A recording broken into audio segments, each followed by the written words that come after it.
ये कहानी है एक अमीर बिजनेसमैन की जिसका नाम किम मिन क्यू है। मिन क्यू को एक बहुत ही भयानक बीमारी है जिसमें वो जब भी किसी दूसरे इंसान को टच करता है तो इसके जिस्म पर खौफनाक दाने पड़ने लगते हैं और इसे सांस लेने में भी दिक्कत होती है। यहाँ तक कि वो बेहोश हो जाता है या मर भी सकता है। मिन क्यू भी चाहता है कि इसकी गर्लफ्रेंड हो, लेकिन अपनी इस बीमारी की वजह से वो लड़कियों को टच नहीं कर सकता और इसी वजह से इसने घर में अपने आप को 10 साल से कैद किया हुआ है। मिन क्यू अपने घर से बाहर नहीं जाता। इसके पर्सनल डॉक्टर ओ ने इलाज करने की कोशिश की, लेकिन कोई फायदा नहीं हुआ। लेकिन एक दिन इसका डॉक्टर मिन क्यू से कहता है कि वो अपनी इस बीमारी के साथ जीना सीख ले। साथ ही वो मिन क्यू को एक स्मार्ट वॉच देता है जिसमें अलग अलग किस्म के रंग होते हैं जो इसकी एलर्जी की हालत को बताते हैं। ब्लू रंग में एलर्जी नॉर्मल, येलो में हल्का सा अटैक, ऑरेंज में मिन क्यू की एयरवेज बंद हो जाएंगी और रेड में वो कुछ ही मिनट्स में मर जाएगा। एक दिन प्रोफेसर होंग नामी साइंटिस्ट मिन क्यू से राब्ता करता है और वो कहता है कि इसने अपनी टीम के साथ मिलकर एक बहुत ही इंटेलिजेंट रोबोट तैयार किया है और क्योंकि वो रोबोट इंसान नहीं है इसलिए मिन क्यू जब भी रोबोट को टच करेगा तो इसे कोई अटैक नहीं आएगा। प्रोफेसर होंग इस रोबोट की कीमत $100 बिलियन बताता है। अगले दिन मिन क्यू होंग से मिलने इसकी लैब में जाता है और जैसे ही मिन क्यू वहाँ पहुँचता है तो वो एक रोबोट को देखता है जो बहुत ही खूबसूरत लड़की की तरह नजर आ रहा था। रोबोट अपना नाम AJ3 बताती है जो प्रोफेसर होंग की बनाई हुई एक एडवांस रोबोट होती है। मिन क्यू इसको देखकर हैरान रह जाता है और पहले तो वो इसे टच करने से घबराता है, लेकिन जब वो इसे छूता है तो मिन क्यू को इसके शरीर पर कोई भी दाने नहीं आते। ये देखकर मिन क्यू बहुत खुश हो जाता है और AJ3 मंसूबे में फंड भी लगा देता है। अगले दिन लैब में प्रोफेसर की टीम रोबोट को टेस्ट कर रही होती है। टीम का एक बंदा सोडा की बोतल फेंकता है जिसकी एक बूंद रोबोट के प्रोसेसर में जा गिरती है जिससे शॉर्ट सर्किट होता है और प्रोसेसर तबाह हो जाता है। प्रोफेसर और इसकी टीम परेशान हो जाते हैं क्योंकि अगले दिन AJ3 को डिलीवर करना था। अब रोबोट को रिपेयर करने में बहुत सारे दिन लग जाएंगे और इससे इनकी डील कैंसिल भी हो सकती है। इसलिए प्रोफेसर होंग एक प्लान बनाता है। इसे याद आता है कि इसकी एक्स गर्लफ्रेंड जिया जो कि रोबोट AJ3 की प्रोटोटाइप है, इसे मिन क्यू को रोबोट बनाकर भेजने का सोचता है। अगले दिन होंग जिया से मिलने जाता है। प्रोफेसर होंग जिया को कहता है कि अगर वो एक दिन के लिए AJ3 बने तो वो इसे 10 मिलियन देगा। यहाँ हमें पता चलता है कि जिया बहुत गरीब है और इसे पैसों की जरूरत है, इसीलिए वो इस ऑफर को एक्सेप्ट कर लेती है। प्रोफेसर अगले दिन जिया को लैब में ले जाता है और इसे रोबोट दिखाता है। इसके बाद सब मिलकर इसे सिखाते हैं कि AJ3 किस तरह से काम करता है और जिया को रोबोट जैसे सेम कपड़े पहनाते हैं। इसके सर पर विग और आंखों में लेंस लगाते हैं जो कैमरे की तरह काम करते हैं। प्रोफेसर और इसकी टीम कैमरे की मदद से जिया को मॉनिटर करेंगे। अब जिया को सब समझाने के बाद एक लॉकर में बंद करके मिन क्यू के घर में लाया जाता है। मिन क्यू जैसे ही इसे लॉकर से खोलता है तो जिया इसे देखकर डर जाती है। यहाँ हमें पता चलता है कि कुछ दिन पहले जिया फूड की डिलीवरी देने मिन क्यू के पास जाती है और मिन क्यू को फूड की क्वालिटी पसंद नहीं आती, जिस पर मिन क्यू जिया को पेमेंट करने से इनकार कर देता है। इसीलिए जिया इससे लड़ने लगती है, लेकिन मिन क्यू इससे फिजिकल कांटेक्ट से बचने की कोशिश करता है और इसे दूर फेंक कर वहाँ से निकल जाता है। अब क्योंकि जिया इसे देखकर डर गई थी, इसलिए मिन क्यू प्रोफेसर को कॉल करता है और इसे पूछता है कि ये सब क्या हो रहा है। ये सुनकर प्रोफेसर होंग एक कहानी बनाता है और कहता है कि AJ3 के 2 मूड है, ऑपरेशनल और फ्रेंड मूड। ऑपरेशनल मूड में वो प्रोफेशनली काम करती है, जबकि फ्रेंड मूड में वो एक इंसान की तरह काम करती है। रोबोट अब फ्रेंड मूड में है, लेकिन इसे एक बटन दबाकर ऑपरेशनल मूड में बदला जा सकता है। मिन क्यू प्रोफेसर की बात मान लेता है और रोबोट की गर्दन के पीछे बटन दबा देता है। जिया के रीसेट होने के बाद मिन क्यू इस रोबोट का इंटेलिजेंस टेस्ट लेता है। इसी वक्त लैब की बिजली चली जाती है, जिसकी वजह से जिया का प्रोफेसर से राब्ता खत्म हो जाता है। अब इसे अपने आप से ही मिन क्यू को मैनेज करना होगा। सबसे पहले मिन क्यू जिया को एक बॉक्स 3 मिनट के अंदर खोलने के लिए कहता है, जिसका पासवर्ड मैथ के हिसाब से मालूम होना था। जिया को मैथ बिल्कुल भी नहीं आती थी, इसलिए वो डब्बे को तोड़कर खोल देती है, जिससे मिन क्यू बहुत हैरान हो जाता है। दूसरे टेस्ट में मिन क्यू इसे 10 सेकंड के अंदर अंडे को छीलने का कहता है। जिया पहले एक रेस्टोरेंट में काम करती थी, इसलिए वो आसानी से ये कर लेती है। मिन क्यू इसे बहुत खुश हो जाता है, इसीलिए वो रोबोट के होशियार होने की तारीफ करता है। इसी वक्त लैब में बिजली वापस आ जाती है और जब वो जिया के लेंस से कनेक्ट होते हैं तो वो ये देखकर हैरान हो जाते हैं कि जिया मिन क्यू पर गुस्सा हो रही है, क्योंकि मिन क्यू ने बैटरी चेक करने के लिए अपना हाथ आगे बढ़ाया था। ये देखकर प्रोफेसर घुटनों के बल बैठ जाता है। इसी वक्त प्रोफेसर को मिन क्यू का फोन आता है और मिन क्यू कहता है कि तुम मुझे धोखा देने की कोशिश कर रहे हो, क्योंकि इसमें इस्तेमाल होने वाली बैटरी खराब है, जिसकी वजह से AJ3 का सीना फूल गया है। ये सुनकर प्रोफेसर एक और झूठ बोल देता है कि इसने AJ3 की बैटरी को अपग्रेड किया है और साथ में मिन क्यू को खबरदार करता है कि वो इसके सीने को ना छुए, क्योंकि ऐसा करने से शॉर्ट सर्किट हो सकता है। इसके बाद मिन क्यू मेडिसिन लेने के लिए जाता है, लेकिन अचानक इसका दम घुटने लगता है और वो फर्श पर गिर जाता है। इसे सांस लेने में मुश्किल होती है। इसी वक्त जिया बाकर आती है और इसकी पीठ थपथपाकर इसकी मदद करती है। मिन क्यू जैसे ही होश में आता है तो वो हैरानगी से पूछता है कि बगैर मेरे ऑर्डर के इसने मेरी मदद कैसे की। जिस पर जिया कहती है कि वो बहुत सी ऐसी चीजें बगैर ऑर्डर के कर सकती है। इसके बाद मिनक्यू पहली मर्तबा फिजिकल कांटेक्ट करता है, लेकिन हैरत की बात यह है कि मिनक्यू को किसी किस्म की एलर्जी नहीं होती। रात होती है और जिया को लैब में लाया जाता है। प्रोफेसर होंग इसे डांटता है क्योंकि वो एक्सपोज हो चुकी थी। ये सुनकर जिया मायूस हो जाती है क्योंकि इसे लगता है कि इसने अच्छा काम नहीं किया और वो नाराज होकर बाहर चले जाती है। उसी वक्त प्रोफेसर को एक बुरी खबर मिलती है कि AJ3 को रिपेयरिंग के लिए अफ्रीका भेज दिया है और इसे वापस आने में कम से कम 2 हफ्ते लगेंगे। इसी वक्त मिनक्यू की कॉल आ जाती है और वो प्रोफेसर से कहता है कि इसे 1 महीने के लिए AJ3 चाहिए। वो रोबोट को मजीद डीपली समझना चाहता है। अब प्रोफेसर के पास जिया को वापस लाने के अलावा और कोई रास्ता नहीं बचा था, इसीलिए वो जिया के पास जाता है और इसे कुछ हफ्तों के लिए रोबोट बनने का कहता है। इस बार वो इसे ज्यादा पैसे देने की पेशकश करता है, इसीलिए जिया राजी हो जाती है। प्रोफेसर कहता है कि जब तक असली AJ3 नहीं आ जाता तब तक तुम्हें काम करना पड़ेगा और हम तुम्हें हर रात रिचार्ज करने के बहाने लैब में वापस ले आएंगे। अगले दिन बदकिस्मती से जिया को डायरिया हो जाता है और वो मैनेज करने की बहुत कोशिश करती है, लेकिन गलती से वो फार्ट कर देती है। मिनक्यू हैरानगी से पूछता है कि ये क्या आवाज है, जिस पर रोबोट जवाब देता है कि ये आपने किया है मेरे मालिक। जल्द ही गंद चारों तरफ फैल जाता है, इसीलिए जिया इसे कपड़े बदलने का कहती है। बोला बाला मिनक्यू इस पर यकीन कर लेता है क्योंकि इसके अलावा यहाँ और कोई इंसान नहीं है और वो कपड़े बदलने चला जाता है। इसका फायदा उठाकर वो भागकर वॉशरूम की तरफ निकल जाती है।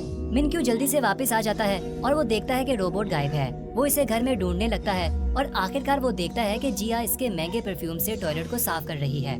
मिनक्यू ये देखकर हैरान हो जाता है और कहता है कि रोबोट तो पानी को हाथ नहीं लगाते, तो तुम ये सब कैसे कर रही हो। इस वक्त जिया झूठ बोल देती है कि वो एक एडवांस रोबोट है जो इन सभी कामों में माहिर है।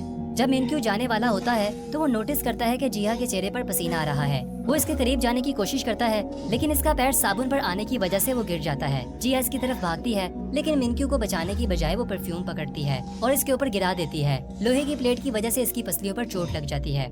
अगले दिन जिया सफाई कर रही होती है तो वो गलती से कार्ड्स गिरा देती है, जिसे मिनक्यू ने 10 साल से संभाल कर रखा हुआ था। ये देखकर मिनक्यू गुस्सा होता है और इससे पहले कि वो मजीद इसे कुछ कहता, वो कहती कि इसकी बैटरी 5% तक पहुंच गई है और वो अपने आप को स्टैंड बाई मोड पर होने का बहाना करती है। इसके बाद मिनक्यू प्रोफेसर होंग से मिलता है और इसे कहता है कि रोबोट की गलतियों की वजह से वो बहुत परेशान हो गया है, लेकिन प्रोफेसर इसे कहता है कि इसे और डीप रिसर्च के लिए वक्त दिया जाए और मिनक्यू इस पर राजी हो जाता है। अगले दिन मिनक्यू का बहुत खसूसी मेहमान आने वाला था, इसलिए वो जिया को बाहर आने से मना करता है। वो कोई और नहीं बल्कि रिया इसकी पहली मोहब्बत थी। मिनक्यू इसे देखकर बहुत खुश होता है, लेकिन जब रिया इसके कंधे पर हाथ रखती है तो मिनक्यू के जिस्म पर एलर्जी होने लगती है और वो ये सब रिया से छुपाने की कोशिश करता है। इसके बाद वो एक इम्पोर्टेंट मीटिंग का बहाना बनाकर घर की तरफ भागता है ताकि वो किसी तरह इस कमरे में पहुंच जाए जहां इंजेक्शन रखा हुआ था। मिनक्यू बहुत कमजोर हो चुका था और वो सिरिंज पकड़ने में नाकाम रहता है। तभी जिया देखती है कि मिनक्यू जमीन पर लेटा हुआ है और इसे सांस लेने में मुश्किल हो रही है। इसी वक्त सीन शिफ्ट होता है और हमें वो वक्त दिखाया जाता है जब मिनक्यू को एलर्जी नहीं थी और मिनक्यू के लिए सब कुछ नॉर्मल था। छोटा मिनक्यू जब कार्ड्स का पहला घर बनाता है तो इसके पेरेंट्स बहुत खुश होते हैं। अगले सीन में हर कोई मिनक्यू के जन्मदिन पर इसकी पार्टी पर आया होता है। पार्टी के बाद सब कार में वापस जा रहे होते हैं, तभी एक बलून इसके बाप के सामने आ जाता है, जिसकी वजह से सामने आने वाला ट्रक इन्हें टक्कर मार देता है। अगले सीन में मिनक्यू हॉस्पिटल में उठता है। छोटा मिनक्यू अपने पेरेंट्स के लिए रो रहा होता है जो दोनों हादसे में मर गए थे। दिन के वक्त बहुत सारे रिश्तेदार इससे मिलने आते हैं और इसका बड़ा बनने की कोशिश करते हैं, लेकिन असल में वो इसके बाप के पैसे का वारिस बनना चाहते थे। लेकिन जब मिनक्यू बाथरूम में जाता है तो इसे जेब से एक नोट मिलता है जिसमें लिखा होता है कि किसी भी पेपर पर सिग्नेचर नहीं करना। अगले दिन यूचुल नामी इसका एक दोस्त आता है और मिनक्यू के हाथ में एक अडॉप्शन पेपर देता है कि इसे इसके बाप ने भेजा है और अच्छा होगा कि अगर वो इसका भाई बन जाए। मिनक्यू थोड़ी देर सोचता है और आखिरकार वो कागजात पर सिग्नेचर कर देता है। यूचुल अपने दोस्त का हाथ पकड़ता है, लेकिन जब मिनक्यू नीचे देखता है तो यूचुल का हाथ शैतानी पंजे में बदल रहा था। मिनक्यू डरकर वहाँ से भाग जाता है और देखता है कि यूचुल ने जहाँ से इसे पकड़ा था वहाँ अजीब से छाले पड़ने लगे हैं। थोड़ी देर बाद यूचुल अपने बाप के पास वापस जाता है और इसे कागजात देते हुए कहता है कि काम हो गया है। लेकिन जब इसका बाप आखिरी सफा देखता है तो इसे पता चलता है कि मिनक्यू ने सिग्नेचर की जगह कुछ और लिख दिया है। इसके बाद छोटा मिनक्यू एक खाली हवेली में जाता है और इस दिन के बाद वो दूसरे इंसानों से दूर रहता है क्योंकि हर कोई इसकी प्रॉपर्टी हड़प करना चाहता था और वो दूसरे इंसानों को नाले का कीड़ा समझने लगा था, जिसकी वजह से इसे एलर्जी होने लगी थी। इसके पर्सनल डॉक्टर के अलावा एलर्जी के बारे में कोई नहीं जानता था। सीन दोबारा प्रेजेंट में आता है। मिनक्यू जागता है और अपने साथ जिया को पाता है। मिनक्यू इसे बताता है कि इसने ख्वाब देखा है जिसमें लोग इसके पीठ पीछे छुरा घोंप रहे हैं। इसके बाद वो जानकर हैरान हो जाता है कि वो बिल्कुल नॉर्मल हालत में है, इसलिए वो जिया का शुक्रिया अदा करता है क्योंकि इसने इसे इंजेक्शन दिया था। जिया और मिनक्यू एक दूसरे के साथ ज्यादा वक्त गुजारने लगे थे और इनका रिश्ता मजीद गहरा होता जाता है और वो एक दूसरे के करीब होते जाते हैं। एक दिन मिनक्यू इसे कहता है कि वो इसके साथ रिया की डेट पर जाए। वो दोनों एक दूसरे के साथ बहुत देर तक बैठते हैं जैसे ही रिया वहाँ से जाने लगती है तो वो मिनक्यू को हाथ मिलाने का कहती है और फिर मिनक्यू डरते हुए इसका हाथ पकड़ लेता है, जिसकी वजह से इसे एलर्जी शुरू हो जाती है और सांस लेने में तकलीफ होने लगती है। और जब वो अपना इंजेक्शन पकड़ता है तो वो इस सोच में पड़ जाता है कि इसे ये सिरिंज लगाना चाहिए या नहीं, क्योंकि वो इस बेकार जिंदगी से थक चुका था। इसकी स्मार्ट वॉच तेजी से बीट करने लगती है। जिया इसके पास आती है और वो होश में आ जाता है। जब जिया मिनक्यू को देखती है तो मॉनिटर नॉर्मल हो जाता है। मिनक्यू इंजेक्शन के बगैर ठीक हो जाता है।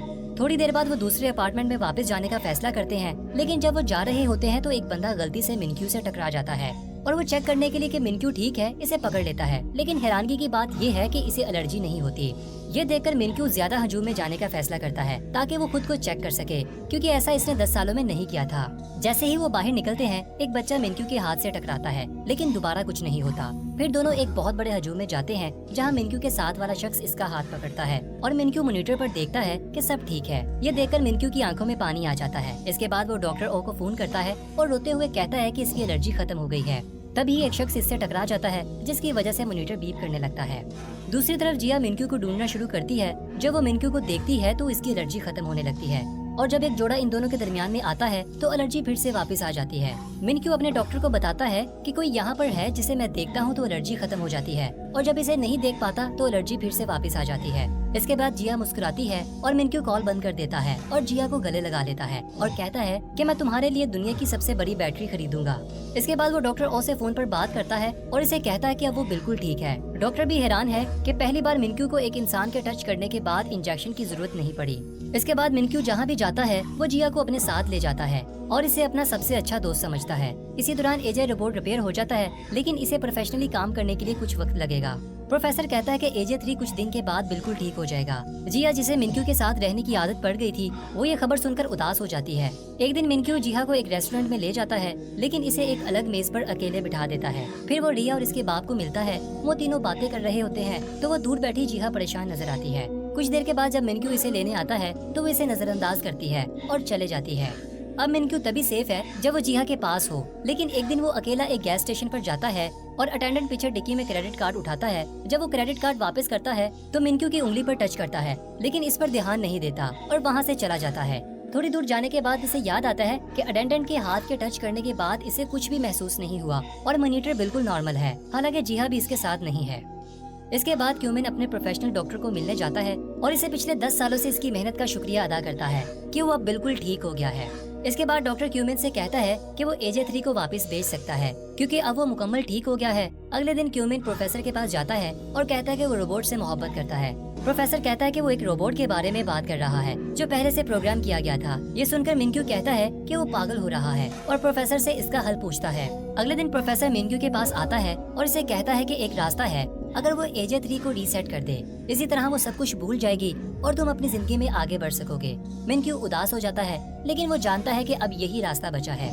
इसके बाद जिहा भी ये खबर सुनती है और वो भी परेशान हो जाती है। जिहा आखिरी बार AJ3 के कपड़े पहनती है।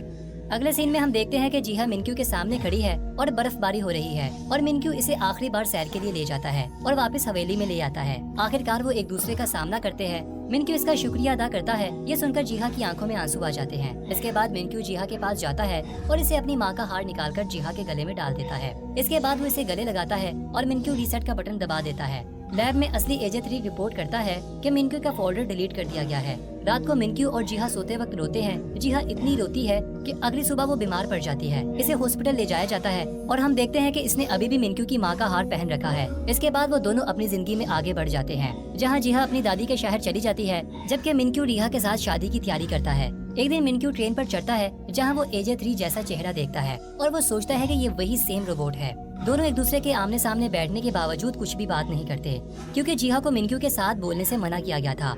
लेकिन मिनक्यू को शक होता है कि ये वही रोबोट है, इसीलिए वो प्रोफेसर को फोन करता है और कहता है कि इसने AJ3 जैसा चेहरा देखा है। जिस पर प्रोफेसर कहता है कि इसने रोबोट को किसी ऐसे शख्स पर बनाया था जो इसका जानने वाला था। मिनक्यू कहता है कि क्या वो इससे बात कर सकता है, जिस पर प्रोफेसर इसे मना करता है। प्रोफेसर के मना करने के बावजूद भी ये इसका पीछा करता है और इसके साथ बात करने का कहता है, जिस पर जिहा मसरूफ होने का बहाना करती है। लेकिन मिनक्यू इसका इंतजार करने के लिए बैठ जाता है। इसी दौरान जिहा जल्दी से किचन में जाती है और अपने गले से हार उतारकर प्लेट में छिपा देती है। बहुत सारा टाइम गुजर जाता है, लेकिन मिनक्यू अभी भी वहाँ पर बैठा होता है, जिसकी वजह से जिहा इससे बात करने पर मजबूर हो जाती है और वो इसे बताती है कि इसने 4 साल पहले डॉक्टर होंग से पैसे लिए थे और तुम्हारे सामने रोबोट होने का नाटक किया था। मिनक्यू इससे मजीद पूछने की कोशिश करता है, लेकिन जिहा इसे कहती है कि वो यहाँ से चला जाए वरना वो पुलिस को कॉल करेगी। मिनक्यू चालाकी से इसकी दादी से पूछता है कि क्या इसके पास रहने के लिए कमरा है, जिस पर वो औरत हाँ कह देती है और इसे रात को यहीं पर रहने देती है। अगले कुछ दिनों तक वो दादी के साथ अच्छे ताल्लुक बना लेता है, साथ ही जिहा की तवज्जो भी हासिल कर लेता है और इसे अपने साथ गुजारे वक्त की याद दिलाता है। एक दिन मिनक्यू रेस्टोरेंट पर जाता है और इसे पता चलता है कि जिहा यहाँ से जा चुकी है, इसीलिए वो यहाँ इसे हर जगह ढूंढने लगता है। आखिरकार वो इसे ढूंढ लेता है और इसे देखकर जिहा जल्दी से नेकलेस को छुपा लेती है, लेकिन वो नेकलेस देख लेता है।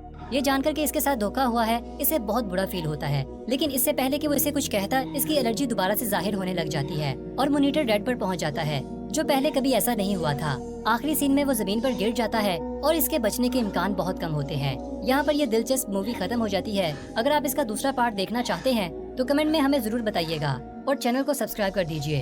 तब तक के लिए अलविदा।